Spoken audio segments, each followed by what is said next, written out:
Hello friends, Kameshwari दीप channel पर आपका स्वागत है। फ्रेंड्स, आज मैं आपसे बात करूंगी आलसीपन के बारे में। हमें आलस क्यों नहीं करना चाहिए। यदि आप जीवन में अमीर बनना चाहते हैं या फिर अपने जीवन में सफल होना चाहते हैं तो आलस से हमेशा बचें। आलस से गरीबी है, आलस से असफलता की निशानी है और आलस से नाकामयाबी भी है। आलस से अमीरी का दुश्मन है सबसे बड़ा, और आलस से को दूर भगाएं और जीवन में सफल व्यक्ति बने। अगर सफल बनना है तो आलस्य को तो आपको त्यागना ही होगा। आलस्य से जीवन में रचनात्मक बल भी नष्ट हो जाते हैं और हम यूं ही पड़े पड़े जीवन में कुछ कर नहीं पाएंगे। पड़े पड़े होने से आपको जीवन में बहुत सारी निराशा हासिल हो सकती है। आप सपने तो देखेंगे लेकिन उसके प्रति जागरूक नहीं हो पाएंगे।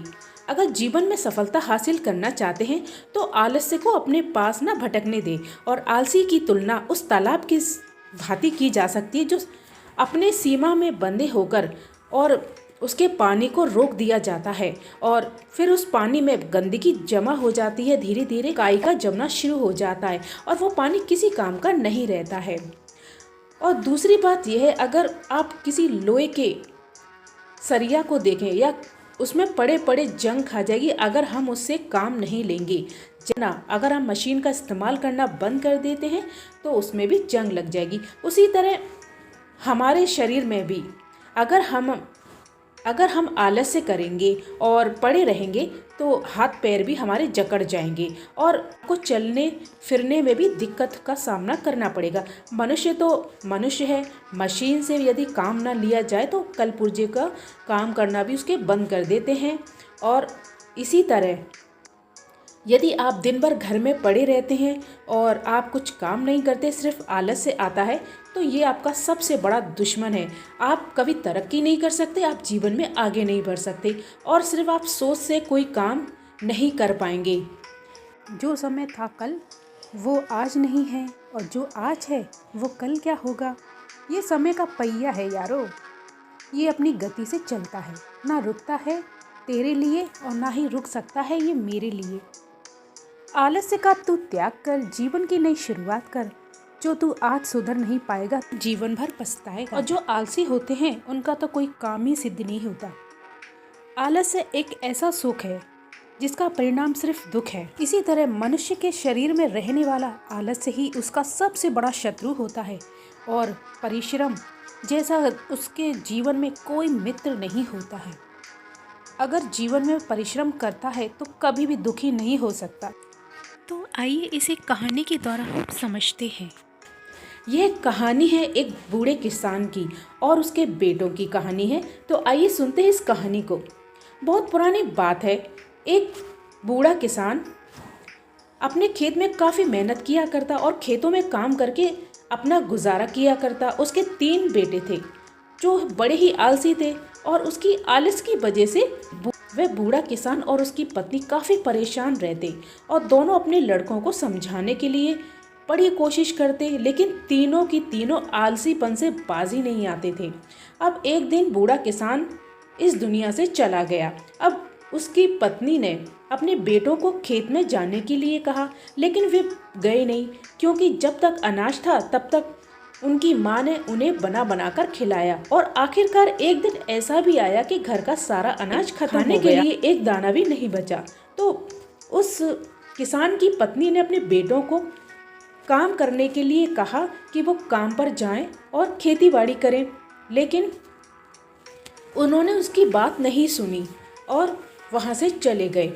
अब एक दिन सुबह सुबह वह किसान की पत्नी रोने लगी और अपनी माँ को रोते हुए देखकर बेटों ने माँ से पूछा कि क्या बात है माँ, आप क्यों रो रही हो। तब सपने में तुम्हारे पिताजी आए थे और उन्होंने बताया कि यदि तुम लोग खेत में गड़ा हुआ धन निकाल कर ये सारी गरीबी दूर हो सकती है, तो इसमें रोने की क्या बात है। तब उन तीनों लड़कों ने पूछा अपनी माँ से। अब वह बोली, मैं तो सोच कर रो रही हूँ कि कौन खेत में जाएगा और वहाँ पर खोदेगा और धन निकाल कर लाएगा। किसी दूसरे से कह भी नहीं सकते, क्योंकि अगर कह दिया तो वो सारा धन ले जाएगा। तो इसीलिए रो रही हूँ ये सोच सोच कर कि अब मैं क्या करूँ। तब माँ की बात सुनकर तीनों बेटों ने खेत में जाने का निर्णय लिया और जमीन खोदने लगे। अब तीनों बेटे एक ही जगह खुदाई कर रहे थे, तो यह देखकर किसान की पत्नी ने कहा कि अरे बेटा, धन एक जगह भरा नहीं रह सकता, पूरे खेत में कहीं भी हो सकता है, तो इसलिए अच्छे से पूरे खेत की खुदाई कर दो। अब पूरा खेत खुद जाने के बाद जब धन नहीं मिला तो तीनों बेटे बहुत नाराज हो गए अपनी माँ से। यह देखकर माँ ने बोला, जब तुम्हारे पिताजी सपने में आएंगे ना रात को मेरे, तब मैं तुम्हारे पिता से इन सब की शिकायत करूँगी। तो क्या वो झूठ बोल रहे हैं? तब खेत की खुदाई हो गई तो उनकी माँ ने कहा कि क्यों ना इसमें अनाज बो दिया जाए, थोड़े से बीज बो देते हैं। तब बेटों ने अनाज के वो बीज बो दिए। अब कुछ ही दिनों में खेत में फसल लहलाने लगी और फसल काटने का वक्त आया तो एक दिन फिर उनकी माँ रोने लगी और बेटों ने फिर से पूछा कि क्या हुआ माँ, आप क्यों रो रही हो? तेरे पिताजी सपने में आए थे और कहने लगे मुझसे कि फसल को काटकर बाजार में बेचकर आओ, तब उन्हें धन के बारे में बताएंगे। अब मैं किससे कहूँ? तब बेटों ने कहा कि हम करेंगे ना, हम किस लिए हैं? तो बेटों ने धन के लालच में आकर फसल को काटकर बाजार में बेचने चले जाते हैं तीनों। तब फसल बेचने पर जब उन्हें धन मिलता है तो तीनों बेटे बहुत खुश होते हैं और उस दिन से तीनों ने अपने आलस्य को त्याग कर खेत में काम करने का मन बना लिया, क्योंकि उन्हें इस तरह से सीख मिली कि मेहनत से ही हमें फल मिलता है और हम ऐसे ही पड़े रहेंगे, आलस्य करेंगे तो हमारा कभी कोई काम नहीं बन सकता है। तो जीवन में अगर हमें आगे बढ़ना है, सफल होना है, तो आलस्य को तो त्यागना ही होगा। तो धन्यवाद फ्रेंड्स। अगर आपको मेरा वीडियो पसंद आया हो तो उसे लाइक ज़रूर कीजिए और सब्सक्राइब कीजिए मेरे चैनल को, और बेल आइकन का बटन है उसे भी ज़रूर प्रेस कीजिए। Thank you.